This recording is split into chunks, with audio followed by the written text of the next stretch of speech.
karena itu maka kesimpulannya adalah kalau kita ingin COVID tetap landai, bahkan bisa kita hilangkan, maka kuncinya adalah kedisiplinan kita. Kedisiplinan kita dalam menerapkan protokol kesehatan. Ternyata Peduli Lindungi itu ada 3 manfaatnya. Iya, betul. Ya, kalau nggak ketemu sekda nggak ngerti. Iya.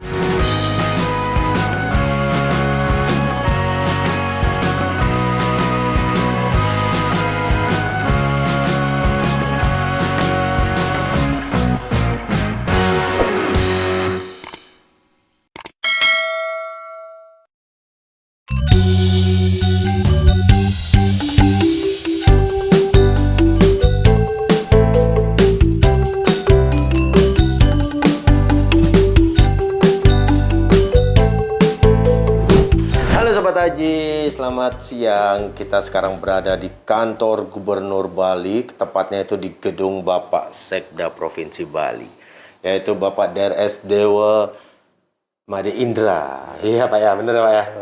Betul sekali. Nah, sekarang kita udah bersama dengan Aji juga, Aji Krishna dan juga Pak Sekda. Kita kebetulan datang ke sini main-main Ji ya.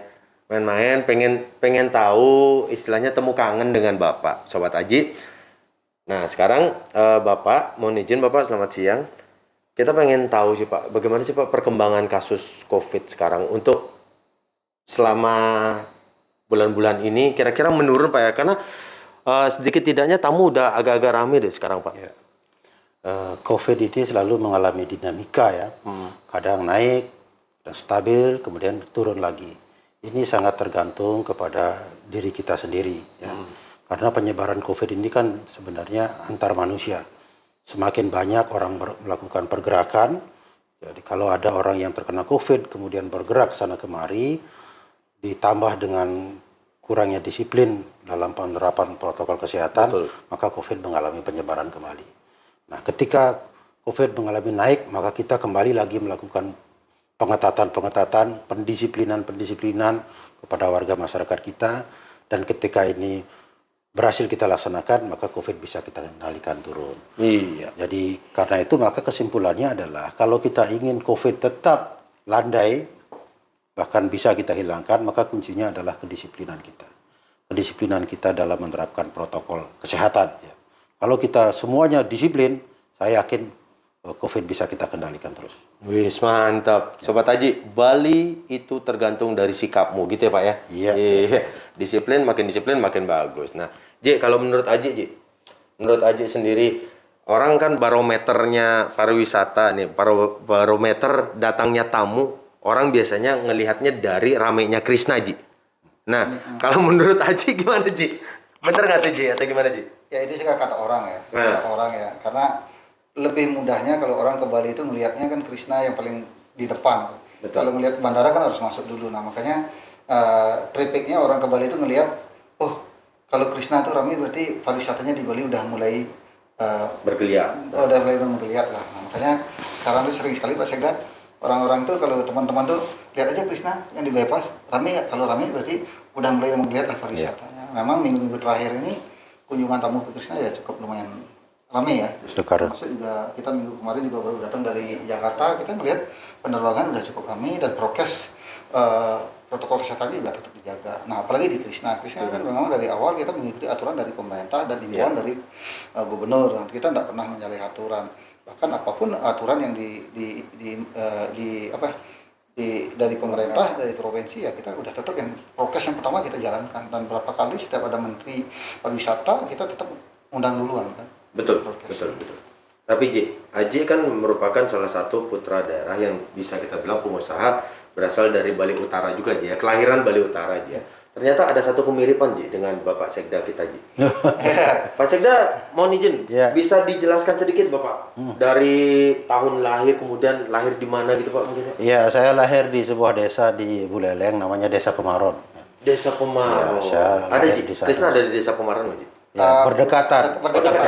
Ya, sangat berdekatan dengan beberapa bisnisnya Krishna kan sangat berdekatan, dan saya tahu. Saya juga masih sering pulang kampung. Masih sering pulang ke Buleleng juga Pak ya. Oke. Ya, kalau dilihat dari kerutan kayaknya masih muda ya Bapak ya. Muda banget, muda. Iya, masih muda dan ganteng nih. Haji Dewa. Dari kelahiran tahun berapa Bapak? Kelahiran tahun 1967. Bukan, sebaya Ji. Sebaya. Beda 4 tahun. Beda 4 tahun ya? Siapa yang 71. tahun berapa? 71. 71. Jadi saat itu sebaya. Lebih tua ya. Beda Tapi apa? kelihatannya lebih tua kan. Karena pakai masker, Pak. Boros di wajah. Tua di mana, Pak? Boros di wajah. Ini di duit. Nah Pak, dilihat dari ini, dari sekarang dengan kunjungan yang semakin ramai, langkah yang dilakukan oleh pemerintah kita kan ada salah satunya dengan barcode itu Pak ya, peduli lindungi itu Pak ya.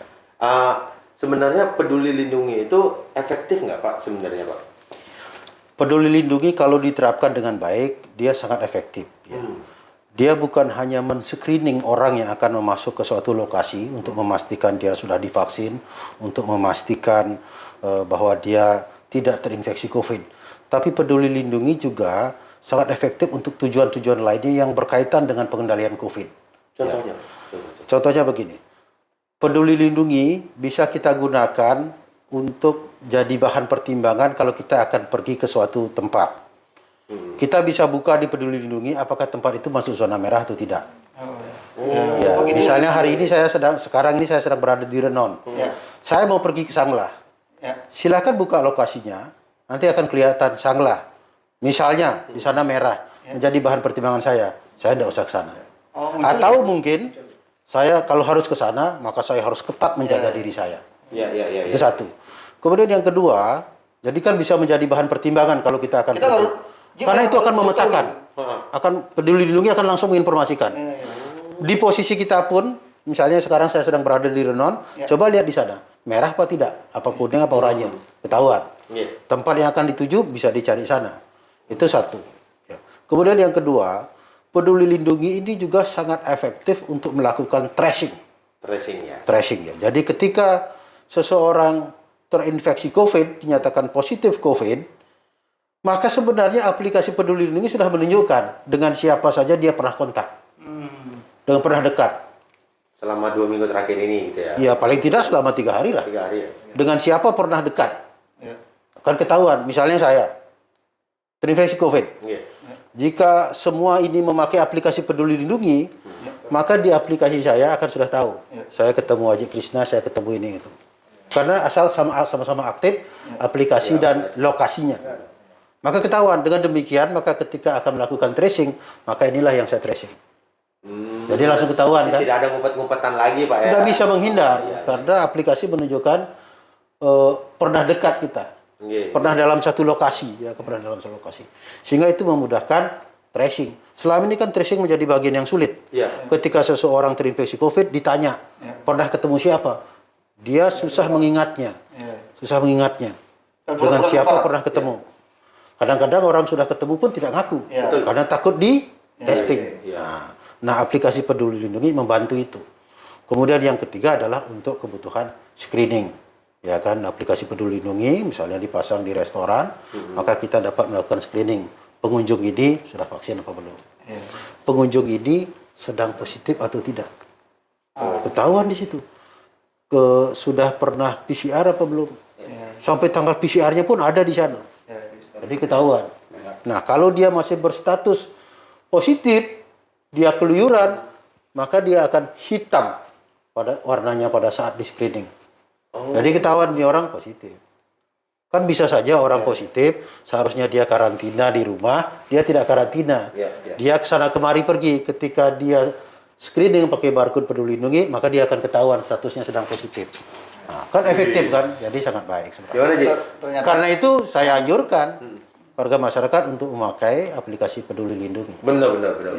Sobat Haji semua harus memakai aplikasi peduli lingkungan. Gimana Ji? Ternyata baru tahu ya. Ji kira peduli lindungi ini hanya manfaatnya untuk jumlah volume tamu yang masuk di artinya 50% atau 25%. Ternyata peduli lindungi itu ada 3 manfaatnya. Betul. Kalau tidak ketemu sekda nggak ngerti. Kok Bapak bisa tahu banget Pak? Bapak sebagai karena kan saya ketua harian Satgas, tentu harus mengikuti semua kebijakan dan semua instrumen pengendalian COVID. Iya Pak. Wah, emang luar biasa aja. Jadi Sobat Haji, aplikasi Peduli Lindungi itu sebenarnya melindungi kamu dari orang-orang yang memiliki atau terdampak dari COVID itu sendiri. Dan juga kamu bisa menjaga orang lain juga yang berkunjung ke suatu tempat. Nah, jadi jangan sampai kamu tidak memakai aplikasi Peduli Lindungi karena itu sangat penting ya.